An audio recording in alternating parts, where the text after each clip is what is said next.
क्या हुआ, ये तो कुछ हर 3 दिन में नया, हर 3 दिन में नया, तो ये तो सवाल यहाँ पर समझ में नहीं आता। अवघड़ तांत्रिक को क्या आप जानते हैं? इंदौर से एक व्यक्ति को भेजने की बात हो रही है उस टेप के अंदर। इंदौर में आपका आश्रम है, एक किसी व्यक्ति का जिक्र होता है, साथ ही साथ जब वो टेप चलते हैं तो उसमें ये भी जिक्र होता है कि 30,000 रुपये लगेंगे, ये सामान लगेगा। फिर बापू बोलते हैं चालू रखो, फिर वो एक आदमी का नाम लेते हैं, वो व्यक्ति पत्रकार होता है। और ये कोइंसिडेंस है कि वो तमाम उन चीजों से जुड़ा हुआ है, उन अखबारों से जुड़ा हुआ है, उन चैनल से जुड़ा हुआ है जिन्होंने आपके खिलाफ खबरें लिखी। अगर जुड़ा ना होता तो सामने कैसे आता? वो जुड़ा हुआ है, वही तो कभी कह रहा है कि मेरी बापू में श्रद्धा 17 तारीख को नहीं रही, तो 17 तारीख को श्रद्धा उसकी खत्म हुई और 10 तारीख को उसने रिकॉर्ड कर लिया। और उसने भी कैसे रिकॉर्ड कर लिया, कैसे हुआ, ये पूरा सुनियोजित षड्यंत्र है बापू को बदनाम करने का। इसमें अब मैं क्या कहूं, मुझे तो ये भी समझ में नहीं आता है कि इसका खंडन करने के लिए भी समय देना मेरे को बेवकूफी लगता है। क्या खंडन करने का, इसमें क्या करने का, और सब लोग जानते हैं। क्या आप उस अवघड़ तांत्रिक को जानते हैं? क्या बापू से जानते हैं? अगर वो बापू का भक्त है तो बापू उसकी या आपकी कोई जान पहचान है उस व्यक्ति से? उस व्यक्ति से जान पहचान, अब वो क्या कह रहा है, वो कह रहा है अब इधर हजारों लाखों लोग आते हैं, अब हमारी गाड़ी जा रही है और उसमें हजारों लोग खड़े और उसमें आके उसने हरिओम कर दिया, यहाँ देख लिया, तो मेरी उस पर नजर पड़ी कि नहीं पड़ी? मैं इतने लोगों को देखता हूँ कि मेरे को याद नहीं रहता है कि मैं किसको जानता हूँ नहीं जानता हूँ। नहीं, मेरा जानना है कि कई सारे साधक ऐसे होते हैं जो अब आश्रम में इतने रहने वाले, इतनी समितियां हैं, इतने साधक हैं कि कई लोग मुझे जानते हैं, लेकिन मैं तो सबको जानने का नहीं कह सकता हूँ ना कि मैं इसको जानता हूँ, इसको नहीं जानता हूँ, वो कहाँ रहता है, क्या उसका नाम है, क्या नंबर है, क्या, मेरे को कुछ नहीं पता। आप व्यक्तिगत तौर पर कभी उस अवघड़ तांत्रिक से मिले हैं? वो आया होगा कहीं, मुझे समझ में याद नहीं आ रहा मुझे कि कभी मैं मिला हूँ उससे कि क्या। आप खुलकर इस बात का खंडन नहीं कर रहे हैं कि आप उसे नहीं जानते हैं? नहीं जानता हूँ मैं कैसे? वो तो बोल रहा है मैं वहां आया था और वहां बैठा था। आया होगा, बैठा होगा, मुझे श्योरिटी नहीं है ना। इतने हजारों लोग, कितने कार्यक्रमों में मैं गया, उठा बैठा रहा। और टेलीफोन रिकॉर्डिंग उसने क्यों की? क्या मकसद लगता है उसके? उसी से पूछो, वो तो सब लोग बता देंगे क्यों की, कैसे की। बापू को फंसाने के लिए की, तो बदनाम करने के लिए की, और काहे के लिए किया? बापू ने टेलीफोन किया था उसको? मैं क्या पता, मैं बापू जी के साथ था क्या? अब मेरे से कैसे पूछ सकते हैं बापू से बात हुआ नहीं हुआ, क्या हुआ? वो जाके उससे पूछिए, उसकी जांच कीजिए। मैं तो यहाँ इंदौर में हूँ, चतुर्मास में उसमें हूँ, तो उसमें मुझे क्या पता कि उसने किया कांटेक्ट। हम ही को बात करना होता है तो एक 2 दिन बापू से बात नहीं होता है। उसने कैसे, कहां से नंबर ले लिया, कैसे बात किया, हमारी समझ में नहीं आता। बापू मोबाइल फोन का इस्तेमाल करते हैं? नहीं करते, बापू परहेज करते हैं। कभी कभी आवश्यक अति हो तो बात कर लिया, वो बात अलग है, बाकी अधिकतर नहीं करते। आपकी उस स्टिंग ऑपरेशन के बाद, या जो सो कॉल्ड स्टिंग ऑपरेशन है, उसके बाद बापू से कोई बात हुई? नहीं, मेरी बात कोई बात। आप और बापू एक डिस्टेंस मेंटेन करके रखते हैं, ऐसा क्यों? अबे आपका ख्याल है, हमको तो बापू मेरे से दूरी नहीं लगते, मेरे तो दिल में सर्वदा विराजमान है, और जैसे मेरे विराजमान है ऐसे सबके विराजमान है। कौन कहता है डिस्टेंस मेंटेन करके रखते हैं? हमारे दिल में, मेरे को बापू मेरे से दूर लगते ही नहीं। बापू मेरी आत्मा है, बापू मेरे प्राण है, बापू मेरा जीवन है। लेकिन उन्होंने अपना सक्सेसर तो कोई दूसरा डिक्लेयर करके रखा है। जो ऐसा कौन कहता है? ऐसा सब कहते हैं, उनके आश्रम सब कहते हैं, सबसे पूछो, सबका लीजिए वो लाइव इंटरव्यू, सबको लाइए इस कुर्सी पर और पूछिए। नारायण साहब जी, उन्होंने खुद कहा है कि मैंने आपको अभी तक, मतलब आपको उत्तराधिकारी घोषित नहीं किया। वो उनकी मर्जी की बात है, उनकी इच्छा है, उनकी मौज है। वो जो करेंगे अच्छे के लिए करेंगे, अच्छे के लिए किए, उसके लिए मेरी कोई आपत्ति नहीं है। मैं तो उनकी इच्छा में, उनकी मर्जी में खुश हूं।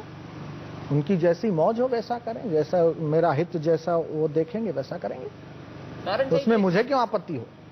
आपको कैसे लगा कि आपको धर्म, कर्म और सत्संग की तरफ मुड़ना चाहिए? आप चाहते तो इंजीनियर बन सकते थे, पायलट बन सकते थे, ये मेरी इच्छा है, डॉक्टर बन सकते थे। ये मेरी इच्छा है। नहीं, माना इच्छा है, ये एक व्यक्ति की इच्छा है कि उसको, नहीं, एक मिनट, ये आपकी इच्छा है कि आपको पत्रकार बनना है कि आपको बिजनेसमैन बनना है, ये आपकी इच्छा है ना? रुचि कैसे जाए? एक बचपन आदमी में रुचि कैसे जाए? एक की इच्छा है कि मुझे भिखारी बनना है कि मुझे सेठ बनना है। कोई भिखारी है तो वो उसकी इच्छा है, मजदूर है वो उसकी अपनी इच्छा है, मेरी अपनी इच्छा है। मेरे को आध्यात्मिकता में आनंद आता है, मेरे संस्कार रहे होंगे और मेरा सौभाग्य है कि मैं ईश्वर के प्रति अपनी प्रीति को, अपनी श्रद्धा को लगा पाया और मैं अपने जीवन से खुश हूं। लेकिन ऐसा कहते हैं डेस्टिनी भी एक चीज होती है, एक चीज डेस्टिनी होती है। अगर आप भिखारी बनने की बात करते हैं, कोई आदमी जानबूझकर भिखारी तो नहीं बनता, हालात उसको बनाते हैं। क्या हालात ने आपको संत बनाया? ये आप कैसे कह सकते हैं कि हालात ने भिखारी बनाया? एक बांग्लादेश में लखपति है, वो भिखारी था, अभी भी भिखारी है और वो भिखारी से ही लखपति बना है। उसकी अपनी इच्छा। मुझे भी दिखा दीजिए कोई है। बांग्लादेश में अखबारों में छपा था, ये अखबारों में आया, वो अपनी इच्छा से भिखारी है। बांग्लादेश में वो लखपति है, न जाने कितने लाख रुपए का उसका बंगला है, भीख मांग मांग के वो लखपति बना है, वो उसकी अपनी इच्छा से बना है। हिंदुस्तान में तो ऐसा कोई एग्जाम्पल नहीं है। ढूंढिए, मिल जाएंगे। ढूंढा आपने? हमने तो बहुत ढूंढा है, हम तो ऐसी खबरें ढूंढते ही रहते हैं। हाँ, तो ढूंढेंगे तो शायद मिल भी जाएगा। भीख मांग मांग के लखपति या करोड़पति हो गया हो, ढूंढेंगे तो मिल भी सकता है। लेकिन जो असली बात करें, आखिरकार यही आश्रम इतना विवादों में क्यों, और इस समय क्यों, टाइमिंग ये क्यों? अब देखिए, मैं कोई ज्योतिषी तो हूं नहीं। कारण तो जानते होंगे आप। ज्योतिषी तो मैं हूं नहीं भाई। कौन से आदमी का ग्रह कब क्या चल रहा है, उसका कैसा होगा, ये ज्योतिषी तो मैं हूं नहीं। और नहीं मैं त्रिकालज्ञ हूं कि मैं भूत, वर्तमान और भविष्य तीनों कालों का ज्ञाता हूं तो मैं आपको बताऊं। तो ये क्यों हुआ, क्या हुआ, क्यों आरोप लगे? जिनको भारतीय संस्कृति के जो संत हैं, और उसमें सारे संतों में बापूजी अब पहले नंबर पे हैं। बापूजी के खिलाफ अगर साजिश की जाती है तो डायरेक्ट इनडायरेक्ट भारतीय सनातन संस्कृति के ऊपर ही कुठाराघात है।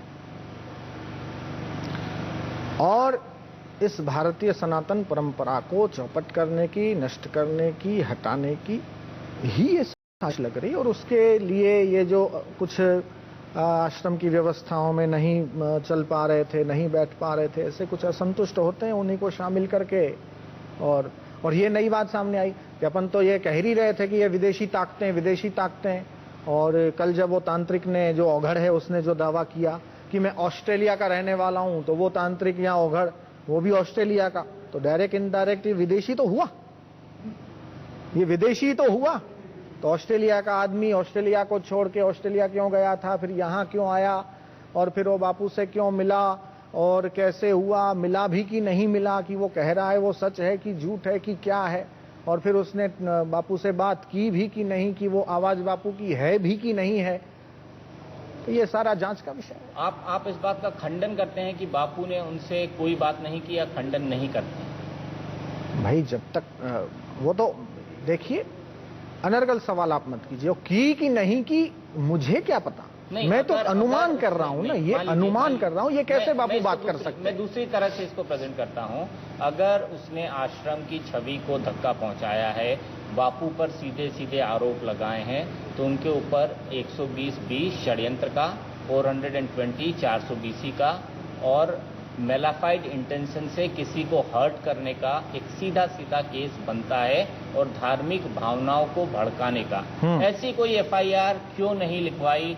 क्योंकि आरोप सीधे सीधे आशाराम बापूजी पर लगे थे। वो जो मैनेजमेंट है वो सोच रहा होगा, क्या पता एफआईआर की भी हो, तो मुझे पता नहीं है, या कर रहे होंगे या करने वाले होंगे। वो तो जो होना चाहिए वो होगा। एक और गंभीर मुद्दे की तरफ आपका ध्यान ले जाना चाहूंगा। आपसे जुड़े और बापू से जुड़े आश्रमों पर लैंड ग्रेबिंग के चार्जेस बहुत लगते रहे, अवैध कब्जे के चार्जेस बहुत लगते रहे। इसमें कितनी कहीं कोई समिति है, कहीं कोई आश्रम है, वो आश्रम की समिति, अब इतने आश्रम है, इतनी समितियां हैं, तो कहीं ना कहीं कुछ अच्छा होता है, कहीं कुछ उसको क्लियर कराने में कुछ टाइम की जरूरत होती है। तो ये सारा तो अब ये मामले में मैनेजमेंट से बात किया जाए।